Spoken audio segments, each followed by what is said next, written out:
பாருங்கள். என் பேர் புஷ்பராணி. நான் விழுப்புரம் மாவட்டம் தட்நகர் கிராமத்தில் இருக்கேன். என் கணவர் இன்ஜினியராக இருக்கார். நாங்கள் ஏசப்பாவை அறியாத குடும்பம். நான் ரொம்ப பக்தியில் ரொம்ப ஆழ்ந்திருப்போம். நாங்கள் சின்ன வயசுலேருந்து எங்கள் அம்மா அப்பாவை பார்த்து அதனால் அந்த சாமி கும்பிட்றதுனா ரொம்ப ஒரு ஆழ்ந்தது. எங்களுக்குன்னு சொந்தமாக ஒரு கோயிலே இருக்குது. வருஷம் கும்பாபிஷேகம் நடக்கும். எல்லாத்துலேயும் கலந்துப்பேன். தெருவில் எங்கே ஒரு சாமி பார்த்தாலும் நின்று இறங்கி கும்பிட்டு அப்புறம் தான் போவேன். அந்த மாதிரி ஒரு ரொம்ப பக்தியாக இருந்து வந்தவ தான் நான். எப்போதுமே என் நெத்தியில் குங்குமம், பொட்டு, திருநீர் இது இல்லாமல் இருக்கவே இருக்காது. இதனால் என்னை ஸ்கூலில் எல்லோரும் மங்களகரம் தான் கூப்பிடுவாங்க. இப்படி இருக்கும்போது எனக்கு 2015 கல்யாணம் ஆயிடுச்சு. கல்யாணம் ஆனதுக்கப்புறம் 7 வருஷம் குழந்தை இல்லாமல் தான் இருந்துச்சு. அந்த 7 வருஷமும் நிறைய கஷ்டத்தை நான் அனுபவிச்சிட்டேன்.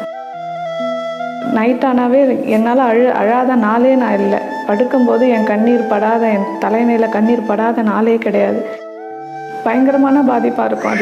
அந்த பாதிப்பை வெளியே சொல்லவே முடியாது. அது என்ன மாதிரி கஷ்டப்படுறவங்கள கேட்டால் மட்டும்தான் அது சொல்ல முடியும். ரொம்ப வேதனையாக இருக்கும், மன அழுத்தமாக இருக்கும், தேவையில்லாத சிந்தனைகள் வரும், இரவில் தூக்கமே வராது. இந்த குழந்தை இல்லாததால் நிறைய நாள் நான் தற்கொலை பண்ணி செத்துடலான்ற நிலைமைக்கு வரைக்கும் போயிருக்கேன், யோசிச்சு இருக்கேன். குழந்தை இல்லாதால நிறைய கோயிலுக்கெல்லாம் போயிருக்கேன், நிறைய வேண்டுதல் பண்ணியிருக்கேன். அங்கப்பிரதேசனம் பண்ணுறதுனா அந்த கோவிலை 3 முறை படுத்துட்டு சுற்றி வரணும். அப்படி சுற்றி வந்துட்டு நைட்டு வரும்போதெல்லாம் உடம்பெல்லாம் வலிக்கும். இந்த குழந்தைக்காக நான் கூழ்கொடைலாம் எடுத்திருக்கேன். மதிய வேளையில் செருப்பு இல்லாமல் தலையில் கூழ்கொடை வச்சு இந்த ஊரையே சுற்றி வருவோம். இருந்தாலும் பிரயோஜனம் இல்லை. என் காலில் புண்ணானது தான் மிச்சம். எல்லாமே போயிட்டு கோயில் எல்லா இடத்துக்கும் போயிட்டு வருவோம்.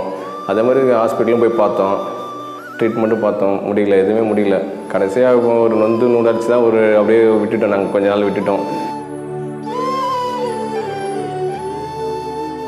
இந்த கஷ்டமான சூழ்நிலை என்ன பண்ணுறதுன்னு தெரியாமல் இருக்கும்போது தான் ஏப்ரல் மாதம் 2021 எங்கள் சொந்தக்காரங்க ஃபோன் பண்ணி இந்த மாதிரி ஜெபிக்கலாம் நிகழ்ச்சி டிவியில் ஓடுது, நீங்கள் பாருங்கள் அப்படின்னு ஃபோர்ஸ் பண்ணி தான் பார்க்க வச்சாங்க. அப்போ எனக்கு என்னன்னு தெரியாது. ஜெபம்னு தெரியும், ஆனால் அதில் என்ன பண்ணுவாங்க, எப்படி பண்ணணும், எப்படி ஜெபிக்கணும்னு கூட எனக்கு தெரியாது. அதனால் சரி அவங்க சொல்கிறாங்களேன்னு ஒரு கட்டாயத்தில் தான் வற்புறுத்தல் தான் உட்காந்து பார்த்தோம். பார்த்துட்டு இருக்கும்போது மோகன் லாசரஸ் ஐயா ஜெபம் பண்ணிட்டு இருந்தார். அவர் ரொம்ப பாரத்தோட கண்ணீரோட அழுகையோடு ஜெபம் பண்ணார். அதை பார்க்கும்போதே எனக்கு ஒரு வித நம்பிக்கை வந்துச்சு. சரின்னு சொல்லிட்டு நாங்களும் எல்லாரும் உட்காந்து அவர் கூடவே ஜெபம் பண்ணோம். அவர் சொல்கிறத நான் ரிப்பீட் பண்ணேன். அப்போ என் கணவர் அதிகமாக அந்த சாமி கும்பிட்றதெல்லாம் வெளிப்படையாக எதுவும் பண்ண மாட்டார், எல்லாத்தையும் மனசோடு தான் பண்ணுவார்.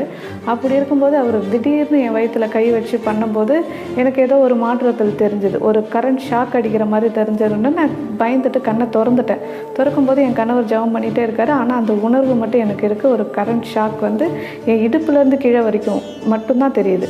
இப்படி இருக்கும்போது எனக்கு பெரிய ஆச்சரியம் வந்துச்சு. ஜூன் மாதம் 22 நான் கார்டு போட்டு பார்த்தேன். கார்டு போட்டு பார்க்கும்போது பாசிட்டிவ்னு வந்துச்சு. இதுக்கு முன்னாடி நான் எத்தனையோ கார்டு போட்டிருக்கேன், எத்தனையோ தடவை போட்டு வெறுத்து போய் நான் கார்டே இனிமேட்டுக்கு வாங்கக்கூடாதுன்னு அந்த மெடிக்கல் ஷாப் பக்கமே போக மாட்டேன். ஆனால் இருந்தாலும் அந்த கார்டில் அந்த 2 கோடு பார்க்கும்போது எனக்கு இருந்த சந்தோஷத்தை என்னால் விடவே முடியல. அந்த சந்தோஷத்தில் நான் எங்கே இருக்கேன், என்ன பண்ணுறேன்னே தெரில. அதுக்கப்புறம் அடுத்த வருஷம் 2022 மார்ச் மாதம் எனக்கு அழகான ஒரு பெண் குழந்தையை கொடுத்தாரு. அந்த குழந்தையை பார்க்கும்போது என் 7 வருஷம் கண்ணீர் எல்லாம் காணாமல் போயிடுச்சு. அந்த குழந்தையை பார்க்கும்போது எனக்கு ரொம்ப சந்தோஷமாக இருந்துச்சு. இனிமேட்டுக்கு நம்மளை யாரும் எதுவும் சொல்ல மாட்டாங்க, நீ மலடின்னு சொல்ல மாட்டாங்க, உனக்கு குழந்தை இல்லையான்னு கேட்க மாட்டாங்க அப்படின்ற ஒரு சந்தோஷமே எனக்கு பெருமையாக இருந்துச்சு.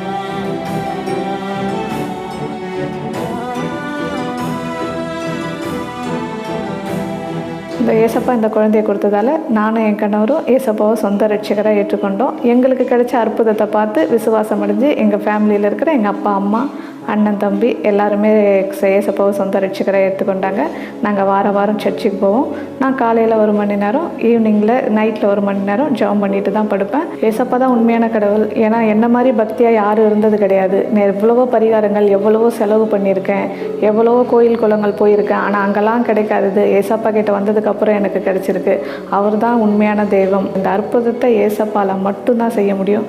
அதை நான் உண்மையாக ஆணித்தரமாக நம்புகிறேன்.